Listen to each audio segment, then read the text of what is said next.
Voilà donc le portrait de Louis de Règemorte que nous avons cherché pendant plusieurs années parce que premièrement nous pensions qu'il n'en existait pas et on a fini par en trouver un à côté de Strasbourg dans un des châteaux qui avait été acquis par la famille de Louis de Règemorte, en particulier par ses deux frères aînés qui avaient acheté deux châteaux à Darstein, donc dans le Bas-Rhin. Louis de Règemorte est le fils de Jean-Baptiste de Règemorte qui a travaillé sous le règne de Louis XIV aux fortifications des frontières de l'Est de la France et qui a fortifié en particulier toutes les places fortes du Luxembourg et la place forte de Vieux-Brisac. Alors Louis de Règemorte appartenait à une famille de 13 enfants. Parmi ces 13 enfants, il y avait 6 garçons, dont 3 sont devenus ingénieurs des Turcis élevés et 3 sont entrés dans les ordres. Nous avons de ce côté-là l'un des frères de Règemorte, Jean-Baptiste de Règemorte, qui était originaire de Groningue, c'est-à-dire des Pays-Bas, qui avait été espagnol, était donc quelqu'un d'influent. En effet, la famille de Règemorte avait des résidences à la fois à Versailles, à Paris, à Strasbourg, mais aussi sur les lieux des chantiers sur lesquels le père avait travaillé. Louis de Règemorte a travaillé à Moulins sur proposition de Truden. Alors pourquoi à Moulins ? Eh bien parce que Moulins avait un problème énorme avec les ponts sur l'Allier. Alors le problème des ponts sur l'Allier est lié au fait que l'Allier a un cours complètement erratique et qu'elle se déplace d'une crue à l'autre et qu'elle forme des bras multiples et des îles qui se déplacent entre les deux rives selon les périodes de crue et les périodes de sécheresse. La gravure ici montre bien toutes ces îles que l'Allier laisse d'une crue à l'autre à des endroits différents. On avait fait un projet de pont sur l'Allier en séparant l'Allier en 2 bras, mais le problème était que le faubourg de la Madeleine devenait une île entre 2 bras de l'Allier, chacun par un pont. Un des premiers ponts sur l'Allier, le pont Ginguet, avait été emporté par l'Allier. Il y avait eu environ 13 ponts sur l'Allier qui tous avaient été emportés. L'un des derniers ponts à avoir été construit est le pont de Mansart, dont on a une arche ici.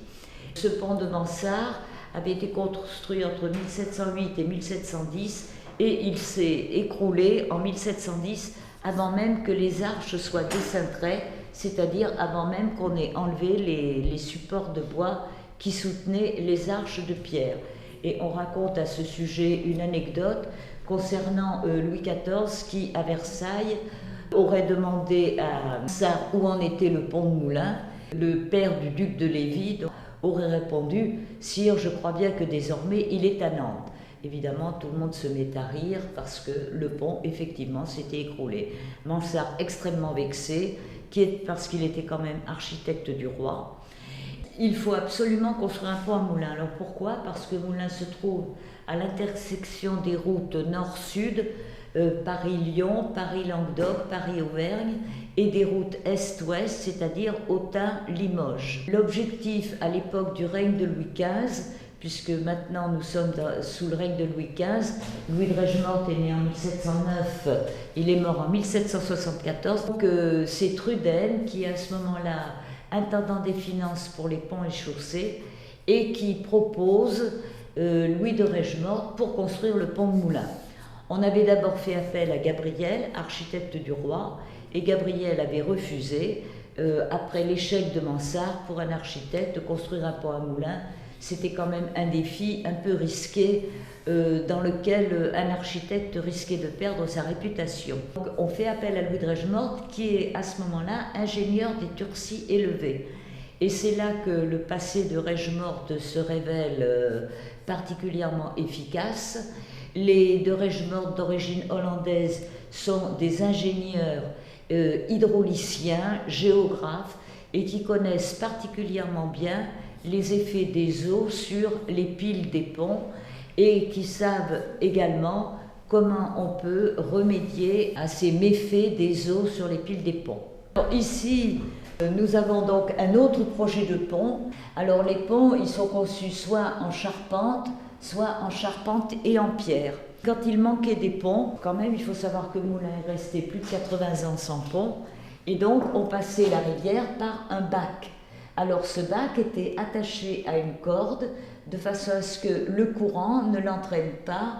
On passait les charrettes, les bêtes, les passagers, et le bac était affermé à un moulinois donc, qui en avait l'exclusivité. Mais c'était un sujet de dispute incessante parce que les gens voulaient bien payer le bac une fois dans la journée, mais s'ils le prenaient à plusieurs reprises, ils ne voulaient plus payer. Et vous avez ici les traces des piles des anciens ponts sur l'Allier, dont le pont Ginguet, donc au bout de la rue du pont Ginguet. En 1751, Louis de Regemorte est commis pour présenter un projet de pont pour Moulins. Il en présente d'abord un premier, charpente et pierre, qui est refusé, et donc il en présente un autre ensuite qui est accepté. Il faut revenir un petit peu sur la personne de Truden. L'importance de la relation entre Louis de Regemorte et Truden, c'est, comme on l'a vu tout à l'heure, Truden est intendant des finances pour les ponts et chaussées, et c'est un personnage qui est très attaché à développer les communications dans le royaume. Et son objectif, c'est de faire des routes de clocher à clocher, c'est-à-dire des routes en ligne droite qui permettent l'acheminement de l'approvisionnement venu des provinces vers la capitale, vers Paris, ou bien la remontée des produits coloniaux qui commencent à arriver dans les ports de l'Atlantique vers l'intérieur du pays. Et donc Truden met en place tout un système de bureaux des dessinateurs avec à peu près 140 dessinateurs dans les différentes généralités du royaume, puisque le royaume est divisé en généralités et que Moulins est donc à la tête d'une généralité. Et il a une quarantaine de dessinateurs à Paris qui reprennent les dessins venus de province. Et alors ces cartes-là montrent avec quel détail de paysage sont réalisées les cartes. Alors ces cartes, elles sont un petit peu antérieures à celles de Cassini. Tout le monde a entendu parler des cartes de Cassini, mais pas tellement de l'atlas des routes de Truden. En fait, la différence entre les deux, c'est que Cassini, il montre les accidents du terrain, et finalement, il fera des cartes qui seront utilisées ensuite pour les cartes d'état-major, donc en particulier pour la guerre, alors que les cartes de Truden sont des cartes de parcours. Ces cartes, il ne faut pas chercher le nord et le sud, parce qu'elles ne sont pas orientées, elles sont seulement des parcours. Et la petite tache rose que vous voyez à chaque fois, ce sont les agglomérations qui sont figurées en rose, et donc les rivières et les ponts nécessaires. Il faut savoir qu'à l'époque, grâce à Truden, pendant le XVIIIe siècle, vont être construits 400 ponts dans le royaume, et 40 000, à la fin du XVIIIe siècle, juste à la veille de la Révolution, il y a 48 000 kilomètres de routes carrossables. Alors, les ponts étaient absolument indispensables, parce que sinon, il fallait traverser les rivières en bac, comme on l'a vu pour Moulins tout à l'heure, et quelquefois même, il fallait prendre le coche d'eau pour aller d'un point à l'autre en suivant la rivière, au lieu de pouvoir la traverser. Lorsque Regemorte a été commis pour construire le pont de Moulins, je vous l'ai dit, il a présenté un premier projet qui a été refusé, et en 1753, il présente un projet qui est accepté en Conseil du roi et qui doit être donc soumis à la ville de Moulins pour être accepté. Alors, le projet de Regemorte est un projet très ambitieux, parce que Regemorte est un homme du XVIIIe siècle. Au XVIIIe siècle, on ne conçoit pas de faire un pont sans concevoir un plan d'urbanisme d'ensemble. Et donc le plan de Regemorte, c'est celui-ci, redresser ici le cours de la rivière, parce qu'il faut savoir que l'Allier faisait une grande courbe qui occupait l'emplacement du collège Anne de Beaujeu actuel, et ensuite l'Allier revenait vers le Chambon-Colombo. Et son cours était relativement étroit, si bien que dès qu'il y avait une période de crue, la rivière envahissait aussi bien la rive droite que la rive gauche. Donc, première étape, redresser le cours de la rivière entre des levées, et en deuxième étape, donc construire le pont ici, prolongé par une rue qui aurait traversé d'est en ouest la ville et qui aurait croisé le grand axe nord-sud, c'est-à-dire Paris-Lyon. Et ceci par une grande place carrée qui aurait occupé le haut de la place d'Allier, c'est-à-dire l'emplacement de la fontaine actuelle de la place d'Allier. Donc il y a à la fois le projet du pont pour franchir la rivière et pour faciliter le passage dans cette ville de croisement qu'est Moulins, mais aussi une restructuration de toute la ville. Et dans tous ces projets d'urbanisme, on en ajoute encore, puisqu'on prévoit de faire des portes aux entrées de la ville. Alors ici, c'est un projet pour la porte de Lyon, qui se serait donc située ici. Même projet pour la porte de Paris, donc la porte de Paris ici. La porte de Paris, elle, a été réalisée, c'est la seule à avoir été réalisée. Il y aurait eu la porte de Bourgogne et la porte donc du faubourg de Bernage ici.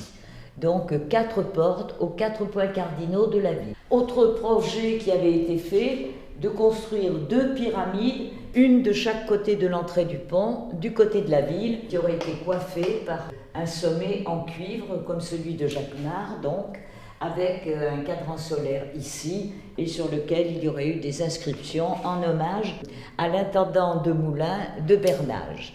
Le problème, c'est qu'il faut que la ville de Moulins participe aux frais de construction du pont. Et donc il y a délibération et la ville est poussée par l'intendant de Bernage à délibérer très vite et à se décider très vite à participer à ces frais. Alors les intendants des généralités étaient des gens qui en général travaillaient d'une façon très, très assidue sur l'intérêt de la généralité. Et donc ici vous avez un ouvrage, le registre des délibérations du conseil municipal de la ville qui accepte le projet de Règemorte et qui, après s'être fait beaucoup prier par M. de Bernage, qui s'impatiente parce que M. de Truden s'impatiente de son côté, pousse la ville à accepter le plus vite possible les conditions qui lui sont faites. La ville finit par accepter de construire les baraquements des ouvriers qui seront chargés de construire le pont. Or, il faut savoir qu'il y a eu 900 hommes de 1753 à 1762 sur le chantier du pont. 900 hommes donc pendant presque 10 ans en permanence. La ville devait s'engager également à reprendre les terrains qui allaient être noyés par le projet du redressement du cours de la rivière. Car redresser le cours de la rivière, cela supposait noyer complètement le faubourg dit de Chambon-Colombo, qui correspond en gros au faubourg de la Madeleine actuellement. Et donc, il fallait que la ville indemnise, après expropriation, tous les propriétaires. Ça représentait à peu près 200 personnes et à peu près 140 000 livres de remboursement pour les frais d'expropriation. Et il n'y avait pas que les habitants de la rive gauche qui étaient concernés, il y avait aussi les habitants de la rive droite, puisque les expropriations allaient jusqu'à la place Garibaldi et la place de la Liberté actuelle. Donc il fallait que la ville prenne tout cela à sa charge. Et l'avantage que représente aux élus municipaux l'intendant M. de Bernage, c'est que par la suite, la ville pouvait disposer de ces terrains pour éventuellement des aménagements nouveaux, ce qu'elle fera en particulier au moment de la construction des casernes. Et ensuite, elle vendra les terrains de ce qu'on appelait le Chambonnet des Carmes, c'est-à-dire les terrains qui se trouvent en contrebas du collège Anne de Beaujeu, sur ce qui s'appelle l'avenue Charles-Louis-Philippe. Donc la ville, par la suite, a pu revendre les terrains qu'elle avait gagnés de cette manière-là. Avant de parler du pont de Moulins sur le plan technique, il faut dire que le résultat a été tel qu'ensuite on a fait appel à Louis de Règemorte pour construire d'autres ponts. Alors il avait déjà construit à Vouvray ce pont sur la Cisse. Ingénieur des Turciers élevés de la Loire, il avait travaillé avec ses 2 frères aînés, Antoine et Noël. Et Antoine et Noël avaient été formés par le père, donc par Jean-Baptiste de Règemorte. Et c'est le premier pont qu'il a produit, qu'il a construit seul. Et par la suite, après le pont de Moulins, on lui demande de construire un pont à Pont-du-Château en 1763, là aussi c'est encore sur l'Allier, et Pont du Château c'est pas tout à fait indifférent parce que Truden, avant d'être inspecteur des finances pour les ponts et chaussées, avait été intendant dans la généralité d'Orion, donc il connaissait bien l'Allier et les problèmes posés par l'Allier. Donc c'est un pont qui a 7 arches et qui est construit en pierre de Volvic. Après le pont de Moulins, il va construire également le pont de Nevers. Alors le pont de Nevers c'est un petit peu spécial parce que il a construit une partie en pierre pour la raccorder avec la partie en bois qui avait subsisté au creux de la Loire. Et alors cette gravure-là est amusante parce qu'on a la partie pont de pierre et la partie pont de bois. Il l'a construit en 1770, mais Louis de Regemort est mort en 1774 et une crue par la suite a emporté ce qu'il restait du pont de bois. On a reconstruit ensuite l'ensemble du pont de Nevers sur le modèle des arches qui avaient été laissées par Regemort. Le pont de Nevers a 14 arches alors que le pont de Moulins n'en a que 13. Et par contre, le pont de Nevers est construit dans le même grès de Coulandon que le pont de Moulins. Louis de Regemort est un spécialiste des eaux, c'est un hydraulicien. Et c'est pour cette raison qu'on va l'inviter à Grenoble pour faire une étude sur les eaux du Drac au moment où elles reçoivent l'Isère. Et ici, on a des documents assez intéressants qui sont les notes de frais faits par la municipalité de Grenoble lorsqu'elle a reçu Louis de Regemort. Et donc, il y a 3 feuilles qui attestent du passage de Regemort à Grenoble. Et ici, c'est une lettre de la main de Regemort, et il écrivait particulièrement bien parce que c'est très lisible. On a donc sa signature, où il présente ses excuses à la municipalité de Grenoble, qu'il n'a pas pu remercier avant de quitter la ville, parce qu'il était pris par le temps. Vous avez ici une des cartes de Truden concernant justement la confluence du Drac que vous voyez arriver sur le cours de l'Isère. Et lorsque le Drac est en crue, il repousse le cours de l'Isère qui remonte et qui inonde la ville de Grenoble. Et il est dit que M. de Regemort a fait l'étude la plus approfondie qui ait jamais été faite sur les effets des eaux et les remèdes à y apporter. Lorsque Louis de Regemort construit le pont de Moulins, en 1755, il fait construire cette maison qui est au-dessous des casernes, à l'angle de la route de Limoges et de la rue de derrière les casernes. Une petite maison en grès de Coulandon, comme le pont. Elle s'inscrit bien dans la restructuration du quartier de la Madeleine, qui est tout construit avec des rues à angle droit, des rues orthogonales, et où vous avez d'autres maisons qui ont le même aspect que celle de Louis de Regemort. Louis de Regemort vivait à Montargis. Il a fait de Montargis un carrefour de canaux avec les rivières du Loing. Le but à Moulins aurait été de faire aussi de Moulins un carrefour de canaux, ce qui n'a pas pu être fait. Il faut dire aussi que la famille de Regemort, on était directeur des canaux des ducs d'Orléans. Les Regemort ont aménagé le canal de l'Ourcq et ont contribué à l'approvisionnement du bassin de la Villette à Paris. Les canaux aboutissant à Paris avaient un double rôle à la fois de voie de navigation et d'approvisionnement en eau de la capitale. Donc vous avez l'acte de décès de Louis de Regemort, 1774, qui est enterré à l'église de la Madeleine à Montargis. Parmi l'assistant à présent du receveur des domaines de Monsieur le duc d'Orléans. Donc tous les officiers de la famille d'Orléans sont présents à ses obsèques en 1774. Donc là, vous avez l'utilisation des terrains qui ont été libérés par les expropriations sur la rive gauche de l'Allier. Les projets, on les voit. Il y a eu la réalisation d'une mûrière sur le faubourg de Chambon-Colombo. Et il y avait des mûriers à Moulins pour l'élevage du ver à soie. Au lieu d'avoir des mûriers un peu dispersés partout dans la ville, ici, on a fait une mûrière de 13 hectares.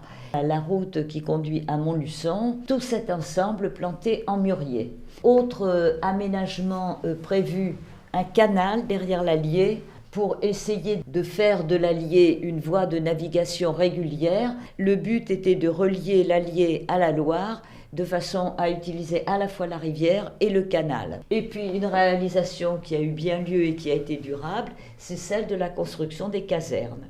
En effet, en 1764, donc 2 ans après la mise en service du pont, la ville de Moulins a fait un projet de caserne. Elle disposait d'un terrain complètement libre. Le projet avait été de le faire à la place du jardin actuel de la gare, ce qu'on appelait les jardins de la cave, sur le cours de Bercy. Et puis finalement, on choisit de le faire sur la rive gauche de l'Allier parce que ça permet de tenir la garnison un petit peu à l'écart des habitants de la ville. Ces casernes, elles sont particulièrement importantes parce que, premièrement, c'est les premières casernes qui ont été faites spécialement pour la cavalerie. Toutes les casernes qui avaient été faites jusque-là étaient destinées à l'infanterie et à la cavalerie sans distinction. Celles-ci n'ont que la cavalerie. Deuxième intérêt de ces casernes, c'est qu'elles sont extrêmement importantes puisque, au point de vue capacité en chevaux, elles venaient au même rang que celles de Verdun. Or, Verdun est une ville frontière. Alors, pourquoi des casernes aussi importantes à Moulins? Eh bien, justement parce que grâce au pont, on avait la possibilité d'accéder très rapidement à toutes les frontières puisqu'on était à un carrefour de voies importantes. Et donc, les casernes, elles ont été utilisées jusque vers 1921. Alors, ces 2 gravures montrent l'état des bords de l'Allier. Alors, il faut savoir qu'il y a eu un certain nombre de projets de ports aménagés sur l'Allier. Or, en fait, ces projets de ports sur l'Allier n'ont jamais abouti à des installations extrêmement importantes. Et d'ailleurs, on le voit bien ici parce que vous avez vraiment quelque chose de très sommaire, avec ce bateau à fond plat qui est donc celui qui fait les transports sur l'Allier, et vous voyez à peu près le même type de bateau ici. En fait, sur la gravure qui montrait le pont Ginguet, on voit des installations un petit peu plus élaborées. Par contre, ce qu'il faut savoir, c'est que la circulation fluviale était extrêmement importante jusqu'au milieu du XVIIIe siècle et même au-delà. Il y avait des ports sur les 2 bords de l'Allier, en amont et en aval du pont. L'Allier allait jusqu'au collège Anne de Beaujeu. Vous aviez le transport du vin, des fruits et de la vaisselle d'Auvergne. Mais alors, en aval du pont, vous aviez le charbon de Noyant qui arrivait et de Châtillon et qui était acheminé par bateau jusqu'à Paris. Et de ce côté de l'Allier, c'est-à-dire donc sur la rive droite et du côté de la rue du Pont-Ginguet, c'était le port du bois. Alors le bois arrivait, il était entreposé sur le cours de Bercy, et ce quartier, puisqu'on est dans le quartier des mariniers, c'était le quartier des charpentiers en bateau. Et donc cet immeuble-là était une banque des mariniers. Et vous aviez le long de la rue du Pont-Ginguet un certain nombre d'auberges qui étaient utilisées par les mariniers au moment de leur station dans la ville. Alors le bois a été déposé sur le cours de Bercy et il était aussi descendu par l'Allier directement par flottage. Et le port au bois était donc en aval de l'Allier pour que les troncs de bois n'aillent pas heurter les piles du pont entraînées par le courant. Ces gravures, elles sont importantes, sont intéressantes parce que quand vous regardez le paysage de la ville de Moulins, vous voyez la collégiale, vous voyez Jacquemart, vous voyez la Malcoiffée, mais il manque les 4 flèches du Sacré-Cœur et de la cathédrale parce qu'elles ne sont encore pas construites. Donc, sur les 2 gravures, vous avez la même différence avec le paysage actuel. Par contre, ici, prêt à passer sous le pont, vous voyez un panache de fumée sortant d'une cheminée assez importante. C'est un inexplosible. C'était les premiers bateaux à vapeur qui ont circulé sur l'Allier en 1841. Ça n'a pas duré longtemps. Ils faisaient la liaison avec Nevers. Et donc, on misait beaucoup sur ces bateaux à vapeur, développer la voie navigable. Et ils vont s'arrêter très vite. Pourquoi? Parce qu'on va mettre en route le chemin de fer. Si la navigation à vapeur n'a pas duré longtemps, c'est tout simplement parce que les chemins de fer commencent à s'installer un petit peu partout en France. Et vous avez là l'une des piles du pont Caille, construit donc en 1858, donc au moment où va s'ouvrir la gare de Moulins et où la première ligne de chemin de fer va être mise en route, enfin va être installée au-dessus de l'Allier grâce au pont de fer, donc la ligne Moulins-Montluçon. Ici vous avez différents aspects des bords de l'Allier. Alors déjà, l'Allier en crue, alors ça c'est l'année 1943, et alors on voit que l'Allier ici arrive au niveau de l'amorce des arrondis des arches du pont Règemorte. On peut dire le maximum des crues qu'elle peut avoir. D'ailleurs, il faut savoir que Règemorte, dans son étude hydrologique extrêmement poussée, avait conçu l'arrondi des arches pour qu'il reste toujours au-dessus du niveau maximum des eaux. Donc l'arrondi ne commence que là. Et puis vous avez les aménagements des bords de l'Allier. Alors cette gravure-là, elle est assez amusante parce qu'elle est très bucolique. Vous voyez les chevaux et puis les chèvres ou les moutons qui se promènent en liberté sur les bords de l'Allier. Mais ce qu'il faut savoir aussi, c'est que sur les bords de l'Allier s'installaient les lavandières.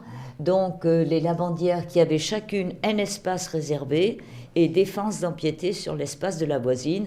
Sinon, il y avait disputes, procès, plaintes, etc.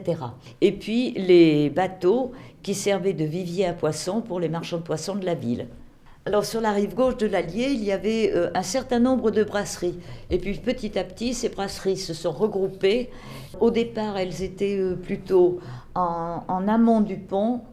Et ensuite, elles se sont regroupées en aval du pont sur le quai de ce qu'on appelle de la Charbonnière. Et on a vu pourquoi tout à l'heure, parce que c'est là qu'arrivait le charbon de Noyant avant d'être mis sur les bateaux. Et alors, ces brasseries, elles étaient tenues souvent par des Allemands ou des Alsaciens qui venaient s'installer. Là, vous avez la première brasserie. C'est un dessin donc du 19e siècle, de la fin du 19e siècle, qui a été reprise ensuite par Domecq Schneider. Et cette brasserie est devenue ensuite les brasseries de la Meuse. Alors on a vu tout à l'heure que les deux colonnes, les deux pyramides qui avaient été prévues à l'entrée du pont Règemorte n'avaient jamais été réalisées. Par contre, il y avait à l'entrée du pont Règemorte des octrois. Alors ces octrois étaient installés dans des baraquements qui étaient hideux d'après les témoignages de l'époque. On avait la volonté de faire des pavillons en dur, pavillons d'octroi comme ceci, un de chaque côté du pont, à l'entrée du pont, du côté de la ville. Donc, le premier projet est fait en 1838, donc vous avez un très joli plan aquarellé qui vous montre le projet des pavillons. En 1838, on n'a pas assez d'argent, et donc ces pavillons ne seront faits qu'en 1852 à peu près, 51-52. Vous avez le deuxième projet qui est fait ici, par l'architecte de la ville S. Monod, et ces petits pavillons étaient faits construits en grès de Coulandon avec des encadrements en pierre. Ils étaient extrêmement jolis. Alors il y avait un octroi d'un côté et le corps de garde de l'autre côté pour contrôler les passages des militaires de la garnison vers la ville. En même temps, ont été construites des grilles ici pour fermer l'entrée du pont. Elle a été enlevée en 1921 et placée en bas du jardin du musée. Quant aux pavillons, ils ont été démolis au moment où on a fait la trémie en 1971. Mais ces pavillons, leur construction posait des problèmes parce qu'il fallait les greffer sur les culées du pont, et donc il fallait l'accord du ministère de la Guerre, du ministère des Travaux publics. C'était assez compliqué, et pour les démolir de la même manière. Donc ici, vous avez l'un des malheurs du pont, c'est lorsqu'en juin 1940, pour empêcher les Allemands d'arriver jusqu'à Moulins, les habitants ont fait sauter une arche du pont. Et il a fallu installer un passage provisoire en bois, mais avant même le passage provisoire en bois, c'était deux échelles qui permettaient de descendre du pont dans le lit de la rivière et de remonter de l'autre côté. Et donc, vous avez ici le chantier de reconstruction de l'arche, et ici, donc, tous les plans faits par l'entreprise Loulergue pour réparer la brèche faite dans l'arche du pont Règemorte. Ici, vous avez l'ouvrage écrit par Règemorte à la demande toujours de Truden. Vous avez une très belle page de présentation avec une sirène qui regarde d'un air un peu ironique un pont qui a l'air d'être à moitié écroulé et dont on peut supposer que c'est le pont de Mansart. Et donc cet ouvrage a été écrit en 1771, il a paru chez Lotin à Paris et il a été réalisé à la manière de l'encyclopédie. parce qu'il a paru au même moment que l'encyclopédie de Diderot et de d'Alembert. On est toujours dans ce XVIIIe siècle, des philosophes, des Lumières. Dans ce livre, il y a un certain nombre de planches qui expliquent en détail la façon dont a été construit le pont Règemort. Première planche, elle montre donc la situation de l'Allier telle que l'a prise en quelque sorte Louis de Règemort lorsqu'il a fallu qu'il construise le pont. Et donc elle reprend bien ce qu'on voyait tout à l'heure, c'est-à-dire les multiples bras, les îles, etc. Alors la planche suivante est intéressante parce qu'elle montre comment Règemort a redressé le cours de l'Allier. Il ne l'a pas changé, il s'est contenté de le redresser, de le rectifier, et il a doublé la largeur de la rivière. Et l'intérêt aussi, c'est de voir toutes les parties que Louis de Règemort a noyées en élargissant le lit de la rivière, ce que n'avait pas fait Mansart. Et en élargissant le lit de la rivière, en le contenant entre les levées qu'on voit très bien, surtout la levée de la rive gauche bien rectiligne et la levée de la rive droite qui fait une courbe pour protéger la ville. Et le pont donc qui permet de rejoindre les deux rives. Les levées qui sont doublées d'ailleurs.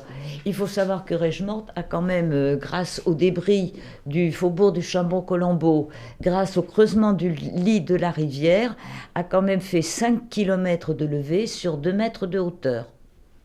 La planche est coupée en deux parties. La première partie montre comment Règemort a dévié le cours de la rivière vers la ville ici, pour construire. Alors il a creusé ici et il a construit les 8 premières arches du faubourg de Chambon-Colombo, et on voit bien comment le faubourg de Chambon-Colombo après, le faubourg de la Madeleine ou de Bernage, puisque c'est le nom qu'on lui a donné, a été fait de façon orthogonale. Et ensuite il repousse le lit de la rivière du côté de la rive gauche pour construire les 5 arches qui partent du côté de la ville. Et donc après, il n'y a plus qu'à faire la jonction à rétablir. Le fait qu'il a doublé le lit de la rivière fait que les crues de l'Allier sont obligées de passer à la fois entre les levées et sous les arches du pont. Ce pont, il est assez remarquable par sa largeur. Il fait 19 mètres de largeur. Il permet donc de passer sur 3 voies encore aujourd'hui pour les voitures. La question à poser, c'est comment se fait-il que le pont de Règemort a tenu alors que tous les autres étaient partis au moment des crues. Alors ici, on a donc les moyens techniques avec ce qu'on appelle les pales-planches. Ce sont des pieux, tout simplement, dont la pointe est renforcée par du métal, et ils étaient cerclés de métal également en haut, de façon à pouvoir être battus pour les enfoncer dans le lit de la rivière. On voit ici les plateformes. Ça, c'est la plateforme à draguer, et ensuite là vous avez une plateforme à partir de laquelle on bat les pales-planches pour les enfoncer dans le lit de la rivière. Le procédé de l'utilisation des pales-planches, c'est de les aligner comme une cloison en amont du pont, 2 rangées de pales-planches en amont du pont, comme des murs, et 3 rangées en aval. On a creusé le fond de la rivière, on a comblé entre les pales-planches avec de l'argile, donc qui les maintient par-dessus le sable. Par-dessus ces pales-planches, on a mis un plancher qui est maintenu par des moellons liés avec du blanc d'œuf et des arêtes de poisson concassées. Et là-dessus, on a construit un radier. Alors le radier, décrire comme un mur horizontal qui est beaucoup plus large et beaucoup plus long que le pont. C'est sur ce radier qu'ont été construites les piles du pont. Et c'est ce qui fait donc qu'il ne bouge pas, parce que l'Allier devrait d'abord emporter le radier pour emporter le pont. Le procédé du battage des planches s'est inspiré d'un procédé militaire qui venait d'être mis au point. Alors le pont de Louis de Règemort est original pour plusieurs raisons. D'abord, il n'a pas de construction sur les côtés, il a des parapets et des trottoirs. C'est un des premiers ponts à trottoir au XVIIIe siècle. Il est plat, et non plus en dos d'âne comme étaient la plupart des ponts à cette époque-là. Le tablier est plat. Et donc il y a sa largeur également qui le distingue des autres ponts. Et c'est en 1769, c'est-à-dire 7 ans après l'achèvement du pont de Moulins, que le roi publiera un édit qui interdit de construire. Brégemorte était déjà en avance sur l'édit à venir. Il était peut-être déjà au courant que l'édit allait venir d'ailleurs. Vous avez ici le dessin à partir duquel a été réalisée la maquette que nous a prêtée la ville de Moulins, avec le petit attelage là, et puis la charpente en bois ici, les cintres en bois sur lesquels vont être placées les pierres telles qu'on les voit ici et ici.